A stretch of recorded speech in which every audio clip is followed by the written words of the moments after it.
Boa tarde a todas, todos e todes.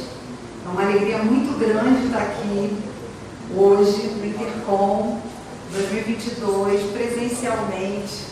São muitas emoções, muitas lembranças, e eu queria dizer da alegria que o LACOPES e todos os membros, e a gente viu que tem aluno da UF aqui, Gisele chegando, enfim, a gente está muito feliz de estar nesse momento compartilhando não só os resultados das pesquisas, mas o que a gente pretende fazer a partir de 2022. Queria fazer um agradecimento especial à Universidade Federal Fluminense, Universidade Federal da Paraíba, à FAPERJ, que financiou, né, o nosso laboratório de investigação em comunicação comunitária e publicidade social, e agradecer a presença de todos os professores do nosso núcleo LACOPES. Essa é a mesa de abertura do Mobilize-se 2022, que começa aqui e que continua em novembro na UF. Então, a gente vai dar início, hoje são 3 mesas de discussão que visa compartilhar a estruturação do laboratório em 2022. Então, a gente vai se apresentar, vai apresentar as coordenações, vai trabalhar a questão da rede com outros grupos de pesquisa, outras possibilidades também, e eu queria passar a palavra para o Pablo. Eu sou Patrícia Saldanha, coordenadora geral do LACOPES. Pablo Navarrete vai também dar as boas-vindas, para que depois a gente comece a nossa apresentação. Boa tarde, todas, todos e todas. Microfone bom, hein? Gostei do grave. A gente está muito feliz de estar aqui, nosso 5º Mobilize, né? Esse nome que nos define bem, né, Paty? A gente, além de pensar e trabalhar com bastante seriedade a produção científica no nosso cotidiano, na Universidade Federal Fluminense, a gente entende também a ciência, né, como um meio importante para superar, né, relações de opressão, de exploração, né, que a gente convive também no nosso cotidiano. Então, nossas práticas, né, dentro do LACOPES também tem essa dimensão importante da pesquisa-ação, né? E Mobilize se define bem isso, desde a nossa primeira edição até agora, né? A gente segue trabalhando, né, com movimentos sociais, com coletivos, para não somente entender, né, como trabalho com a comunicação comunitária, popular, com a publicidade, né, e de que maneira, por meio das nossas pesquisas, a gente consegue também potencializar essas lutas. Né? E o tema dessa edição, Disputa pelo Comum e Engajamento das Resistências, tem bastante a ver com as pesquisas que a gente vem desenvolvendo. A gente teve um trabalho muito importante ano passado, né, Paty, que a gente, dentro dessa continuidade, né, da aprovação do nosso projeto de laboratório emergente pela FAPERJ, a gente fez um processo grande de credenciamento, né, entraram muitos novos colegas aí, professoras, professores, jovens também, pesquisadoras, pesquisadores, e não somente da UF, mas de diversas universidades do Brasil que passaram a compor, né, o nosso laboratório. E dentro desse processo também que a gente organizou, né, as nossas linhas de pesquisa, né, assim, o laboratório nasce com um trabalho fundamental da Paty, que ela vem, né, desde o início do século aí trabalhando, né, de forma aguerrida para propor esse trabalho de publicidade social. Parece muita coisa, né?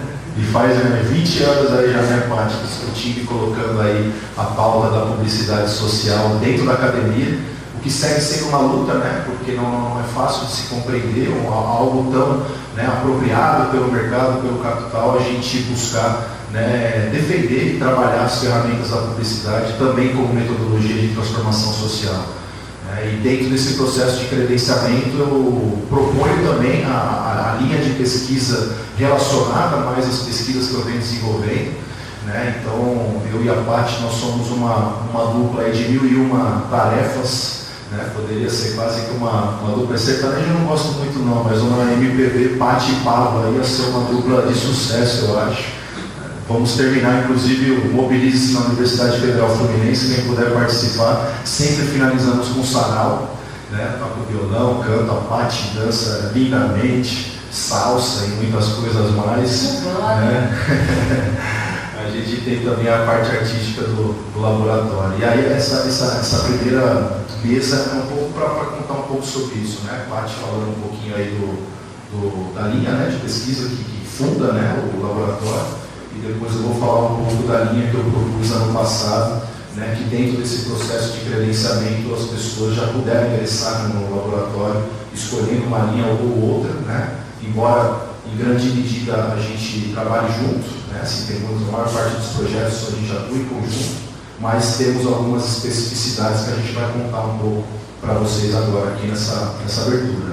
E obrigado demais aí pela presença de todas e todos, né?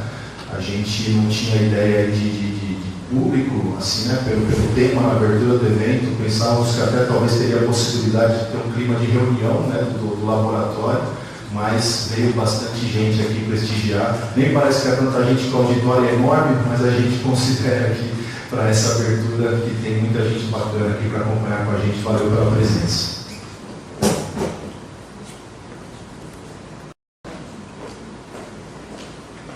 Bom, eu vou fazer um panorama, né, do LACOPES e das propostas que a gente já fundamentou e vamos seguir. Então, esse é o 5º Mobilize-se 2022, disputa pelo comum engajamento das resistências. O LACOPES é um laboratório de pesquisa que é certificado pelo CNPq desde 2014, mas realmente eu comecei essa pesquisa no início do século. Na época eu estava fazendo mestrado, uma das primeiras proposições de publicidade comunitária, que teve muita resistência ao tema, mas que a gente, com muito trabalho, conseguiu implementar. Fomos atravessados por um bonde. Espero. Eu acho melhor dar uma interrompida aí, eu vou poder e a gente volta. Não, certo. Pode? Vamos lá. Então, de novo. Não. Essa parte certinha. Então, boa tarde a todas e todos. A gente vai dar início aqui à mesa de estruturação do LACOPES, né? Das grandes linhas de pesquisa que nós seguimos dentro do nosso grupo, e a mesa intitulada LACOPES transforma ação social em tempos de mediatização. Então, a mediatização é um dos eixos que move a nossa atual pesquisa dentro do Laboratório de Investigação em Publicidade Social e Comunicação Comunitária. O LACOPES é um grupo de pesquisa certificado pelo CNPq desde 2014.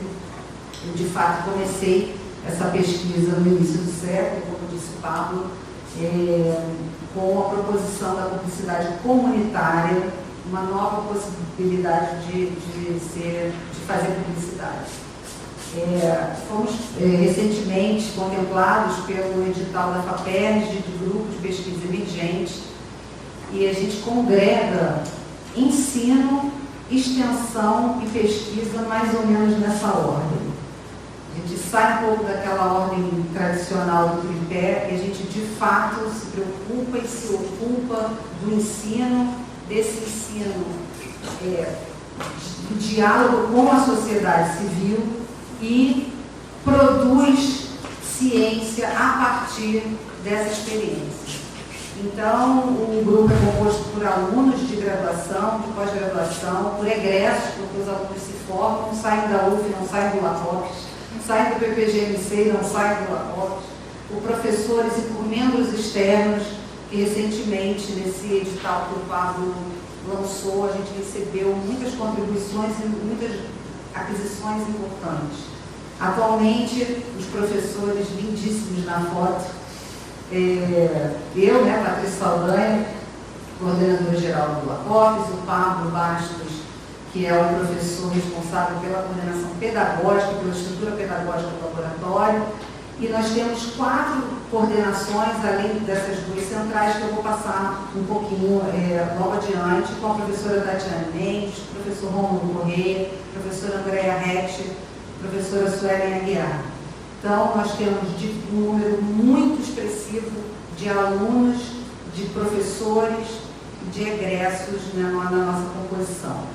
Então, esse é o nosso organograma. A gente não tem uma hierarquia, a gente tem, na verdade, um grande diálogo entre todas as coordenações, né? Então, uma delas é de planejamento estratégico, com definições institucionais, que fica mais no meu cargo, a parte de definição pedagógica e alinhamento com outras instituições de ensino superior, que o Paulo cuida de perto, essa coordenação imagética com o professor Rômulo Corrêa, comunicação jornalística com a professora Tatiane Mendes, a coordenação de direção de arte e identidade visual com a professora Andréa Rett, e recentemente a maravilhosa aquisição da Suelen Aguiar, que vai cuidar de fato da comunicação institucional, principalmente com enfoque na logística e nesse diálogo com a participação dos alunos, né, no nosso trabalho. A gente tem um eixo de pensamento que move o LACOPES e move todas as pesquisas, que é a apropriação das técnicas da publicidade com finalidade contra-hegemônica. A última coisa que a gente faz no laboratório é reproduzir. A gente produz o tempo inteiro, como diz o meu amigo Enio Trindade, uma ciência viva. A gente busca envolver a sociedade civil e esse é o ponto central. A publicidade social enquanto processo de transformação social a partir do envolvimento da sociedade civil na criação, na discussão para soluções possíveis e viáveis de baixo custo, de forma bem criativa, e na implementação, na produção e na implementação dos projetos. É uma prática horizontal e que visa a criação de vínculos e fortalecimento desses vínculos. A gente trabalha na base, na ordem da interação, mas o objetivo é a criação e fortalecimento dos vínculos, que é o que provoca, de fato, o engajamento político, que foi um grande diferencial no nosso eixo teórico com a chegada do Paulo. Essa nova forma de engajamento, que inclusive foi desenvolvida em um dos mobilizes de 2017, se não me engano, quando ele teve essa sacada que foi genial e que consolidou realmente, era o ponto que faltava nesse nosso eixo teórico. Um diferencial muito positivo em relação à nossa pesquisa é a metodologia. Teve um professor, um colega meu, Cristiano Henrique, lá da UFRJ, que falou, mas é sempre assim, sempre enche, sempre dá certo, sempre. Sempre porque a gente não chega com receita pronta. A gente conversa, a gente ouve, a gente pergunta e a gente tem método. E o método da pesquisação, ele facilita, em alguma medida, que esse sucesso aconteça. E o sucesso no sentido de dar certo. O sucesso não é o resultado final, é o processo. Então a gente trabalha muito nessa ordem do processo, com a pesquisação, com métodos analíticos e sempre numa perspectiva dialógica freiriana.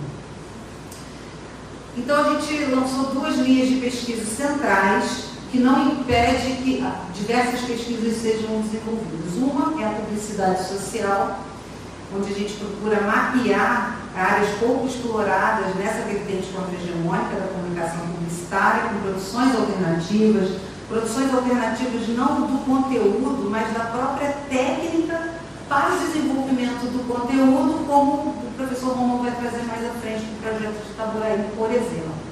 E a gente trabalha também a linha de pesquisa e comunicação comunitária, que é essa comunicação popular, que fica de olho no conceito da hegemonia e nas suas derivadas, como a contra-hegemonia, o engajamento com o comum, que o Pablo vai falar mais à frente. A publicidade social, ela não vem do acaso, assim. A publicidade social, o LACOPES é animado, tem aquele passarinho que eu não sei quem é, que depois o Pablo vai contar quem é aquele passarinho fofo que está sempre perto da gente, né? Mas a publicidade social, na verdade, ela começa nos Estados Unidos, no período entre guerras, e é uma publicidade que, naquele contexto, é uma base muito estruturante para as relações públicas e para a forma de atribuir um valor a reputação de determinadas empresas. Então, esse social é muito alinhado com os preceitos do marketing social. E na Espanha, quer dizer, é uma publicidade social muito voltada para a realidade do norte global, né? Na Espanha existe uma investigação bem forte em relação à publicidade social similar à norte-americana. E em Portugal, em 2011, mais ou menos, a professora Sara Balonas, da Universidade do Porto, ela vem com uma ideia da publicidade cidadã. Em 2009, 2011, ela tem uma boa produção da publicidade cidadã. E tem uma professora que faz assim, uma diferença, que é a professora Ana Mello, que trabalha com essa questão da publicidade cidadã, mas em 2017, no INCA, ela vai para a Colômbia, e quando ela chega na Colômbia, ela percebe esse movimento. E ela faz essa conexão do norte global com o sul global, mas é uma conexão que ainda não tinha uma proposta específica com a nossa cara, com a nossa identidade. Então, no sul global, países que têm um desenvolvimento forte de publicidade social, México, Colômbia e Brasil.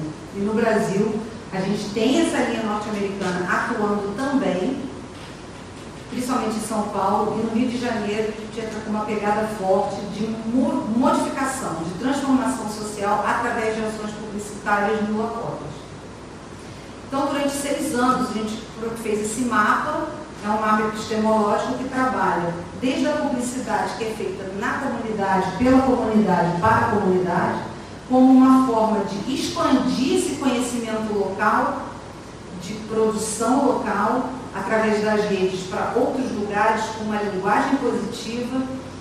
A publicidade de causa, que é extremamente alinhada com a ONU e com os movimentos sociais. Publicidade de interesse público, essa a gente fica de olho. Tudo que o governo federal faz com dinheiro público e chama de publicidade de utilidade pública, então é uma publicidade diferente, a gente realmente vai para o embate teórico, fiscaliza o que está sendo feito ali. E a publicidade transversal, que é uma publicidade que é a mais complexa, eu acho, é uma das mais complexas, assim, que é a que une todos os pontos e que muitas vezes dialoga com a iniciativa privada. A gente teve há pouco tempo esse projeto Itaburaí, que foi um projeto que ganhou o edital da Enel. E a Enel não é, de fato, a queridinha de todos, né? A Enel é uma empresa privada, mas que, de fato, tinha um projeto que nós ganhamos um edital e um dos pontos muito firmes que o Locotas tem é o seguinte: a gente pode ganhar o edital, mas o projeto, quem define objetivo, meta e forma de atuação, não somos nem nós que estamos ali, mas é o resultado do diálogo com a comunidade local. E por que uma proposta de uma publicidade social brasileira alinhada com uma proposta de mediatização latino-americana? Porque tem que ter sentido, né? Insistir em reproduzir o norte global na realidade latina, como diz Barbera, seria o mesmo que estar falsificando a vida para que coubesse no modelo. Então, muitas vezes os alunos chegam assim aflitos, mas onde eu vou botar a escola de Frankfurt aqui no meu TCC? Eu falo, querido, não vai, porque não tem nada a ver com a sua pesquisa isso. Vamos pegar autoras, vamos pegar com referências brasileiras, referências latinas, algo que tem a ver com a nossa realidade, porque senão é reprodução. Então, nesse sentido e nesse gancho, a gente começou a trabalhar, e eu já tenho trabalhado bastante há um tempo, nessa perspectiva latina da mediatização. Já é um tempo de trabalho, de esforço, e a gente não acredita na mediatização como um conceito, uma reprodução, uma falácia, mas a mediatização como um processo de difusão, atravessamento e impacto dos sentidos produzidos pelos meios de comunicação nos espaços sociais contemporâneos, através de enlaces teóricos latino-americanos, a partir do compartilhamento do comum. Não tem como pensar a mediatização reproduzindo o princípio de mediatização de um país nórdico. Porque aqui chove, mas faz sol. Porque as pessoas se encontram. É diferente, é culturalmente diferente, né? Então, eu peguei 3 eixos para tentar entender essa questão da mediatização. Primeiro é o conceito de mídia, que ele pode ser entendido como meio de comunicação, mas ele também pode ser entendido como a produção de sentido feita e administrada pelo meio, que ganha vida própria no espaço social, que está alinhada com o conceito de vídeo midiático. É vida própria. A mídia não pode ser reduzida ao meio. E a partir daí se desenrola, né? Tanto a mediação quanto a mediatização. A mediação não é só a perspectiva do Barbero. Existem outras perspectivas de mediação que é essa conexão entre duas partes a partir de um viés técnico. Como se um computador fizesse a mediação, a comunicação mediada pelos meios, né? Pelo computador. Então, de qual mediação a gente está falando? Então é importante posicionar e se posicionar, dependendo da pesquisa que está sendo desenvolvida, de que lugar você está falando, em qual sofá você está sentado, que é a partir daí que o diálogo começa, que é possível, né? E assim como a mediatização também.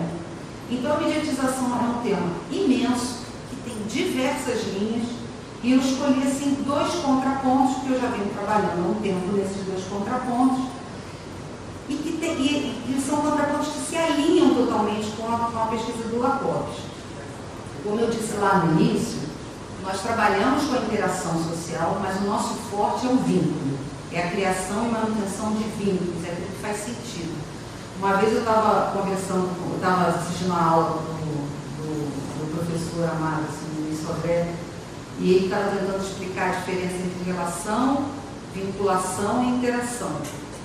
E teve uma hora que ele fez assim, ele falava sempre que a relação ela é epidérmica, ela está na superfície. A interação, ela é o movimento, mas ela não necessariamente vincula, e o vínculo é profundo. Então o que a gente busca, não tem como chegar numa comunidade e chegar com uma receita pronta, sem conversar e ouvir qual é a real necessidade local, porque você tem um título, porque você quer botar no seu látis, ou porque você vai entrar na sucupira. A gente não faz isso. Aí a pesquisa dá certo. A pesquisa dá certo porque tem de fato alma, tem vida em ebulição ali. Então a interação social influenciada pela mídia já está desconexo. É uma perspectiva de entendimento dos psiquiatras de mediatização, mas já está desconectado do que a gente propõe aqui com publicidade social. Deixando, portanto, a mídia entendida como meios massivos e digitais de comunicação, como conceito-chave no entendimento da comunicação em si. Então, há um entendimento da comunicação em si a partir da perspectiva técnica, por essa vertente de mediatização nórdica, que é ok e que está certa, só não é muito compatível com o que a gente faz. Então, qual é a perspectiva correta? Depende do projeto que se faz, depende do lugar que você quer chegar, depende da tua problematização, da sua hipótese. A gente percebe que existe ali um conceito forte de mediatização que entende a mídia como um meio, e só. E essa citação do Baudrillard, que eu acho assim fantástica, ela dá o tom, que era o eixo que eu precisava ali, né? O que é mediatizado não é o que sai nos diários, na televisão ou no rádio. É o que é interpretado pela forma do signo, articulado em modelos e administrado pelo código. Então depende de quem administra. Não basta colocar a imagem. Mas quem administra aquela imagem? Em que contexto ela foi colocada? Aquela imagem, qual é a narrativa, qual é a legenda daquela foto? Tudo muda de sentido a partir dali. Então, o que é possível de mencionar hoje, principalmente por conta da propagação do sentido através da difusão imagética, de difusões imagéticas circuladas como mercadoria imaterial, é que na mediação uma imagem é algo que se interpõe entre o indivíduo e o mundo para construir conhecimento. Na mediatização, desaparece a ontologia substancialista dessa correlação entre o indivíduo e o mundo, e o indivíduo ou o mundo é descrito ele próprio como uma imagem gerida por um código tecnológico. Então não adianta ficar colocando foto de um candidato que a gente sabe que é aquele candidato que já fez a diferença e que tem que voltar para continuar fazendo a diferença. de forma negativa, porque na vida e na real, ele já fez a diferença. Haja narrativa, como já houve narrativa. Haja narrativa de determinadas representações que têm interesses, né? Dependendo do interesse que está regendo essa força discursiva, né? Mas o que a gente precisa de fato é tentar entender que esse processo da mediatização, ele é fundamental, e se ele é entendido tecnicamente, é uma possibilidade que você tem de fato, pesquisador e o cidadão comum, de resistir a um projeto hegemônico de dominação. Então, qual é a mediatização correta? Em outros termos, se podemos compreender a mediação como uma comunicação entre duas partes, a mediatização pode ser uma ordem de mediação interpelada pelas dinâmicas de informação. Assim, pode-se dizer que no panorama atual, os espaços tradicionais estão na ordem da mediação, mas sofrem ações diretas da mediatização, uma vez que são atravessados e impactados pelas imposições mercadológicas espraiadas por meios massivos e digitais da comunicação. Eu trouxe aqui um exemplo, né, de projeto de transformação social, que foram os cursos que a gente fez, como preparar o seu Lattes para pessoas que entram na academia. Coincidentemente, uma pessoa me procurou hoje aqui, eu queria muito agradecer, tá, esse retorno. E tantos outros projetos que a gente faz de transformação reais, que dão resultado, que são dialógicos, que são sinceros e verdadeiros e com muita luta, né? Essa época do... Essa época agora da rede, essa forma da rede, né, nessa realidade, desse panorama de plataformização, a gente ainda tem condição de expandir mais. A gente tem condição de ir para frente com mais ideias. Então, a mediatização, ela passa a ser um processo que pode fortalecer possibilidades de resistência a esse comum fabricado e distribuído pela mídia hegemônica, né? Só no Intercom, ano passado, no primeiro Mobilize, a gente tinha 98 pessoas.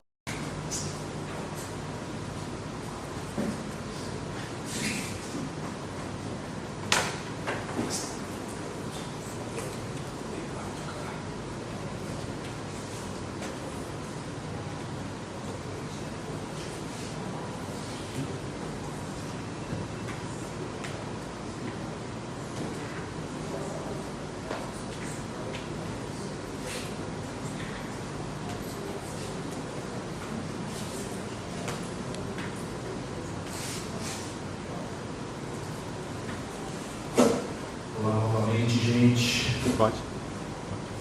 Boa tarde de novo, todas. São uma instância fundamental de organização e de luta pelo comum.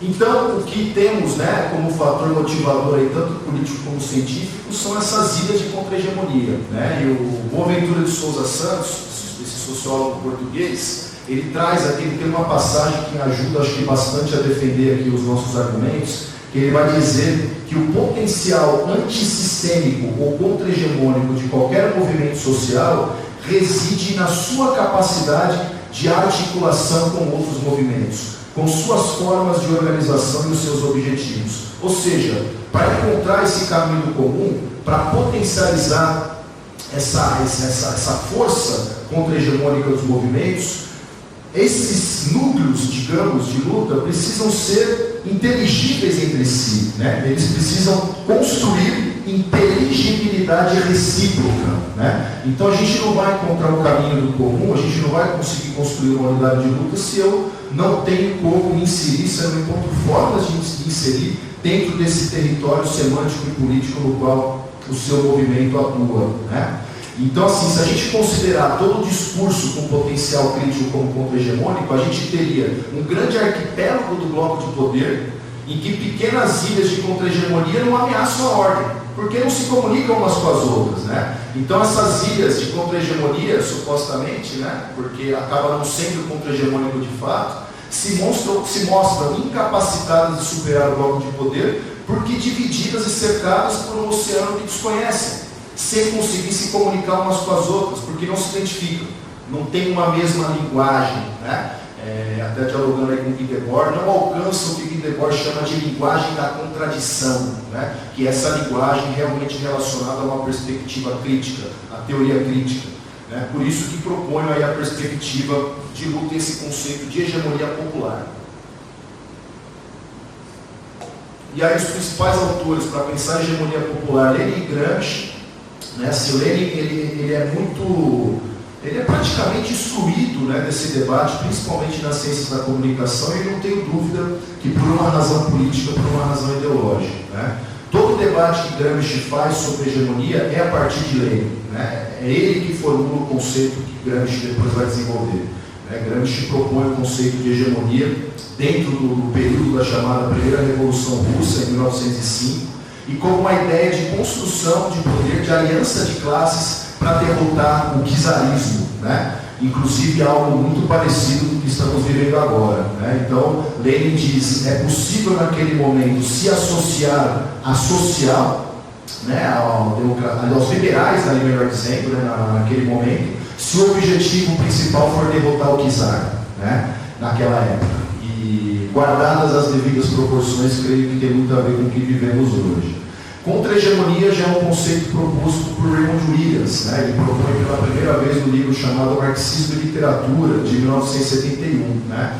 E o Raymond Williams já localiza esse debate dentro do que ele compreende como práticas culturais. Né? E aí o Raymond Williams vai dizer que em todo momento histórico é o que ele entende como práticas dominantes e efetivas, que são as de fato hegemônicas, né? E aí propõe o que ele chama de práticas culturais de oposição, práticas alternativas, práticas residuais e práticas emergentes, que tem a ver, né, com novas lutas, com novas ideias, culturas que se transformam e emergem, e ele associa isso com o conceito de estrutura de sentimento. Né? E Raymond Williams, inclusive, diz que a questão mais difícil é exatamente entender até que ponto uma prática ela é de oposição, até que ponto uma prática é alternativa. Né? E aí é importante a gente discutir, entender isso até pela maior precisão realmente dos conceitos, né? Que ele vai dizer que há realmente, né, a hegemonia ela nunca é absolutamente consolidada, ela sofre tensionamentos, mas muitas vezes esses tensionamentos eles fazem parte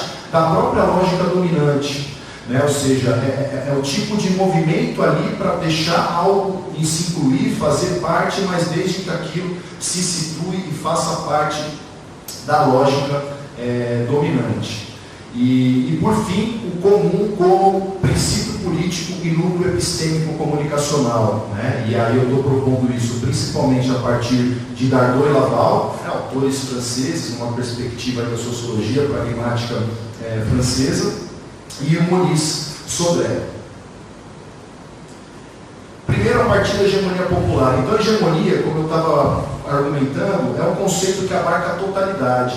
Né? Assim, não se refere apenas à comunicação, não somente com relação à cultura. Tem uma dimensão filosófica, tem uma dimensão ideológica, cultural e também uma base material. Né? Então, envolve essa relação concreta e de múltipla determinação entre estrutura e superestrutura, ou seja, a base social, a materialidade da sociedade, a maneira como a gente produz a vida, a maneira como a gente produz trabalho, na relação com aquilo que compõe a superestrutura, ideologia, cultura, filosofia, etc. E isso numa determinada formação econômico-social, ou seja, a hegemonia envolve a questão econômica, em última análise, né? Tendo como horizonte ético-político, a partir dos autores que formularam o conceito, Gramsci e Lenin, a superação desse bloco histórico e a constituição de outra formação econômica e social. Então, dessa maneira, ao destacar um dos aspectos de uma formação hegemônica, seja a questão cultural, seja a questão comunicacional, incorre-se no erro de ocultar a totalidade desse processo. Não é só comunicação, não é só cultura, não é só economia. Né? É a junção disso, é uma articulação dessas instâncias e desses níveis.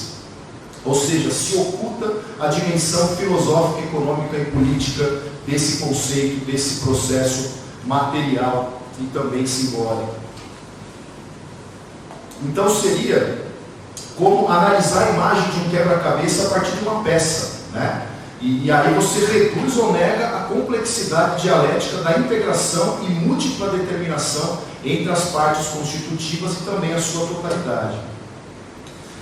E aí proponho que o reconhecimento de fazer parte do campo popular das classes subalternas, como propõe Gramsci, é o nexo semântico e político que possibilita superar essa condição de insularidade e encampar um projeto hegemônico ético-político realmente de caráter popular. Né? E aí o meu objetivo é contribuir com a compreensão dessa categoria que eu estou propondo, né? Nem Lenin nem Gramsci utilizaram, né, esse nome exatamente, é uma leitura, né, uma síntese dialética que eu estou buscando aqui fazer. Né? Então trata-se de conceito filosófico e político que prepassa as obras, né, de Lenin e de Gramsci, que objetiva analisar e impulsionar o processo de constituição das classes populares como classe social e como força política dirigente e dominante em determinada formação econômico-social com o intuito de superar a relação com o comum.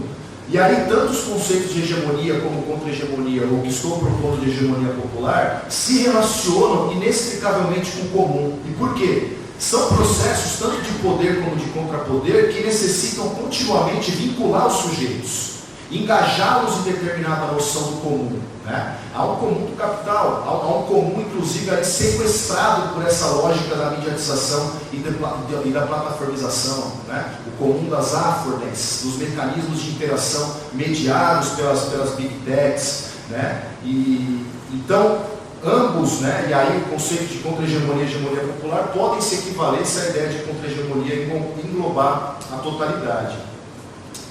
E aí, relação de hegemonia e engajamento. Ambos não se reduzem ao comunicacional, mas tem na comunicação uma instância fundamental para suas concretizações. Né? E ao formular aqui a perspectiva que eu estou propondo, de que engajamento se constitui na vinculação social, afetiva e gustativa do sujeito com determinada ideologia, na interação com aparelhos de hegemonia, ou seja, não é só com a internet, é com um conjunto de aparelhos que compõem esse cotidiano, né, eu busco revelar como esse conceito se insere na totalidade, na praxis, operando como dimensão comunicacional e sensível atuante no engendramento da hegemonia. Né? Eu creio que essa proposição, essa argumentação, ela é interessante porque esse vínculo ele estabelece de diferentes formas. Né? E é esse vínculo com a ideologia que possibilita a construção e a reprodução da hegemonia ou de um aparato hegemônico.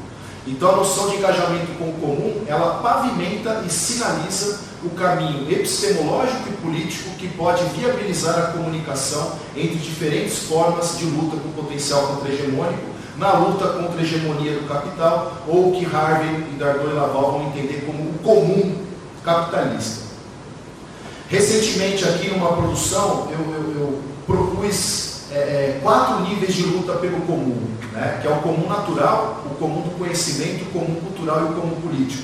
Em linhas gerais, existe o comum como algo concreto, material, que partilhamos, né? Então partilhamos de linguagem, né? Partilhamos da materialidade do mundo que nos cerca, da natureza, né? do mundo do trabalho, né? E existe a luta pelo comum como possibilidade de construção de outra ordem social, né? Considerando o nível econômico aí determinante em última instância, até realmente, né, em coerência com Gramsci e o materialismo dialético. Né? Tem uma passagem do Gramsci nos Cadernos em que ele diz: se a hegemonia é ético-política, não pode deixar também de ser econômica, não pode deixar de ter seu fundamento na função decisiva que o grupo dirigente exerce no lucro decisivo da atividade econômica.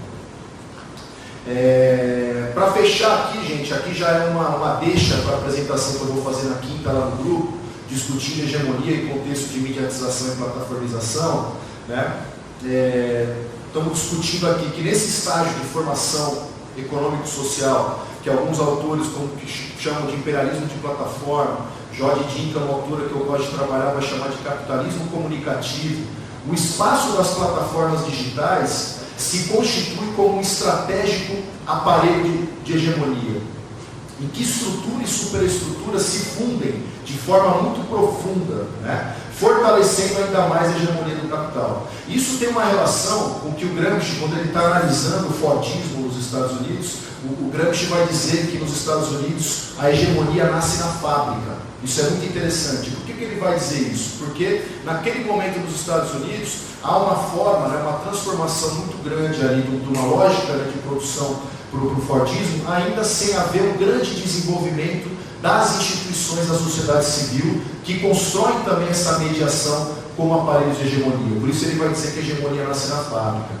Aí estou discutindo que as plataformas, elas também trazem essa consolidação muito grande, né, de poder dentro dessas plataformas, né, digitais e tecnológicas.